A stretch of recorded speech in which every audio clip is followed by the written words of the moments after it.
আজকে 10/12/2024 পড়ালাম ইমিউনাইজেশনের ইন্ট্রোডাকশন। তো ইমিউনাইজেশনটা কি? It is a response by host in the term of develop antibody after coming to the contact with immunisation agent. যে কোনো একটা হোস্টের বডিতে কী করা হয়, অ্যান্টিজেন দেওয়া হয়, সেটা কী করে যে অ্যান্টিবডি ডেভেলপ করে সেই হোস্টের বডিতে। দেন হচ্ছে ভ্যাকসিনেশন। ভ্যাকসিনেশনে কী করা হয় যে directly administer of the immunising agent into the host body, মানে আর্টিফিশিয়ালি অলরেডি তৈরি করা হয়, সেই যে অ্যাডমিনিস্ট্রেট করা হয়, করার পরে কী করা হয় যে সেই হোস্টের বডিতে ইন্ট্রোডিউস করা হয়।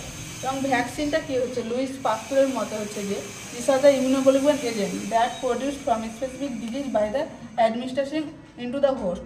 মানে হচ্ছে যে কোনো একটা ডিজিজ, স্পেসিফিক ডিজিজকে কী করছে যে হোস্ট প্রোটেক্ট করতে পারছে। দেন হচ্ছে টাইপ অফ ভ্যাকসিন। ভ্যাকসিন হচ্ছে দুই ধরনের হচ্ছে এখানে, একটা হচ্ছে লাইভ ভ্যাকসিন, একটা হচ্ছে কিল ভ্যাকসিন। লাইভ ভ্যাকসিনে কী থাকছে যে মাইক্রো অর্গানিজমটা যেটা থাকে সেটা হচ্ছে যে লাইভ থাকছে, এর ফলে কী হচ্ছে এর মধ্যে যে ইমিউনোজেনিসিটি সেটা হচ্ছে যে বেশি থাকছে, মানে রোগ হচ্ছে প্রতিরোধ ক্ষমতা বেশি থাকছে। কিল ভ্যাকসিনের ক্ষেত্রে এখানে হচ্ছে যে মাইক্রো অর্গানিজম থাকে সেটা হচ্ছে কিল থাকছে, তুলনামূলক হচ্ছে যে কী হয় যে লাইভ ভ্যাকসিনের থেকে হচ্ছে যে কম ইমিউনোজেনিসিটি থাকে। এবং হচ্ছে লাইভ ভ্যাকসিন হচ্ছে যেগুলোর নাম লিখিয়েছি সেগুলো হচ্ছে যে BCG, OPV, yellow fever, live vaccine, typhoid vaccine, chickenpox, rubella, influenza, measles, mumps, smallpox, ভেরিসেলা।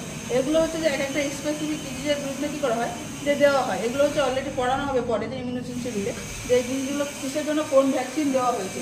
দেন হচ্ছে কিল ভ্যাকসিন। আরেকখানে যেটা লাইভ ভ্যাকসিন হচ্ছে যে প্রেগনেন্সির ক্ষেত্রে কন্ট্রাইন্ডিকেশন থাকে, শুধু হচ্ছে যে টাইফয়েড, সব ভ্যাকসিন হচ্ছে এখানে কন্ট্রাইন্ডিকেশন শুধু হচ্ছে যে ইয়েলো ফিভার ভ্যাকসিন হচ্ছে যে কি দেওয়া যায় প্রেগনেন্সির ক্ষেত্রে। দেন হচ্ছে কিল ভ্যাকসিন। কিল ভ্যাকসিনের নামগুলো হচ্ছে যে hepatitis A, B, cholera vaccine, diabetes vaccine, IPV, pertussis হচ্ছে যে মেনিনগোসিস, পিসিবি, ডিপিটি, এগুলো হচ্ছে যে সব কিল ভ্যাকসিন। দেন হচ্ছে আমরা যে কিছু টার্মস লিখিয়েছি সেগুলো হচ্ছে যে আমরা একটা বাচ্চাকে কখনো ফুললি ইমিউনাইজ বলবো, কখন কমপ্লিটলি ইমিউনাইজ বলবো, কখন লেফট আউট বা ড্রপ আউট বলবো।